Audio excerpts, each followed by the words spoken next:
Télématin, c'est aussi de super invités. On en a reçu beaucoup cette année ici et nous ont raconté, si j'arrive à parler, leur début et leurs premiers souvenirs de leur carrière. Regardez, c'est que des bons moments.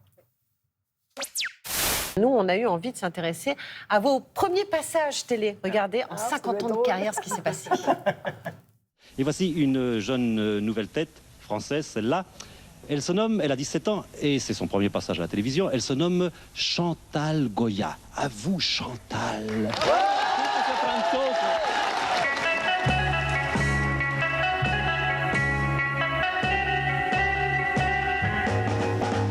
C'est bien Bernard le plus vénard de la bande, car depuis qu'il a eu son bac, quelle chance, ses parents lui ont acheté.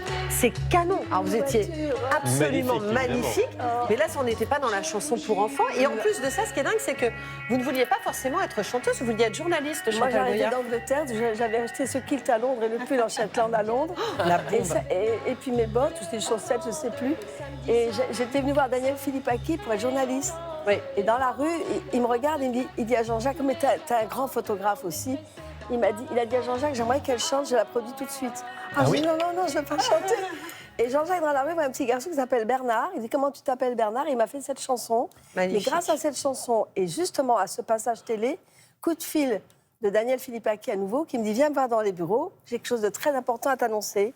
Je dis, quoi, ça y est, je m'en vais, ça y est, on arrête, je deviens journaliste. Non, il y a Jean-Luc Godard qui t'a repéré, exactement, et tu tournes le un film cinéma. dans les 3 jours. On se souvient de vous dans L'Esquive d'Abdelatif Kechiche, votre premier film. On a retrouvé une petite archive, c'était en janvier 2004, une petite archive, regardez. Ouh là là. Réalisateur cherche jeune pour film sur la banlieue. L'annonce fut affichée dans les halls de ses immeubles et chez les commerçants. Moi, c'est ma mère qui a trouvé l'annonce. Elle a trouvé l'annonce, ensuite elle a envoyé les photos et ils nous ont appelés pour qu'on vienne passer le casting. Mais c'est super C'est émouvant. chez moi à la Courneuve. C'est super émouvant de voir tout ce parcours. Bah, c'est vrai que le temps passe parce que l'Esquive, on l'a tourné il y a 23 ans, il est sorti il y a 22 ans. Donc là, j'avais 14 ans, j'en ai 36 Et maintenant. c'est allé très fort, nommé pour le meilleur espoir féminin. Ouais, mais vraiment beaucoup de chance. Bah, c'est beaucoup de travail et d'investissement, évidemment, mais j'ai quand même... je me sens chanceuse de faire ce métier, de faire ce que j'aime. Hélène, la promo, vous l'avez commencé très jeune, à l'âge de 12 ans.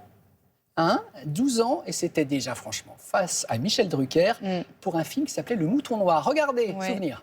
Voilà, Le Mouton Noir. Alors maintenant, nous allons peut-être faire plus ample connaissance avec la co-vedette de ce film, Alice et Hélène Rollès. Je peux te tutoyer encore. Tu as quel âge? 12 ans. 12 ans. Tu es de la Sarthe, du Mans? Oui, du moins. Et tu aimerais maintenant faire ce métier? Je sais pas si ça se représente. Oui. On ne sait jamais, mais on va demander à Marie Dubois. Je crois qu'elle a des dispositions. Hein.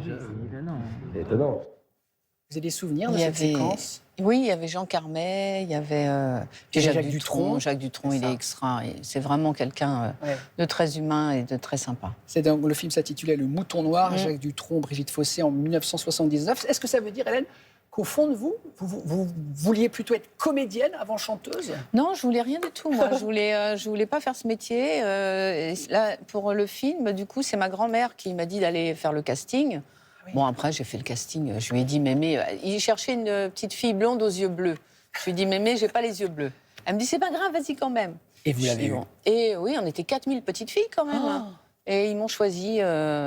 Donc la morale de l'histoire, il faut y aller coûte que coûte, puisque a priori, vous ne correspondiez pas au profil Non, recherché. je correspondais pas, mais ils m'ont quand même choisi. Puis c'était une expérience extraordinaire. J'imagine. Ah ouais, c'était chouette. Il y a une musique qui vous va à merveille, c'est celle-ci. Je me voyais déjà En haut de l'affiche. Ah, j'adore quand vous chantez. Mais vous vous voyez en haut de l'affiche depuis toute petite et déjà dès votre naissance, parce que vous êtes quand même né un 21 juin, le jour de la fête de la musique. Si ça, c'est pas un signe. C'est vrai, c'est vrai que ça m'a un peu porté quand même. Ben, c'est vrai. Ensuite, dès l'âge de 5 ans, et ça, j'adore, vous étalez vos peluches devant vous pour en faire des spectateurs. Et ça chante, ça fait le show, quoi. Ouais. Et puis j'attendais d'avoir des frères et sœurs, et puis quand je les ai eus, ils ont remplacé les peluches. Oui, non, mais je voulais, en fait, je me voyais vraiment. Vous voyez Je me suis projetée.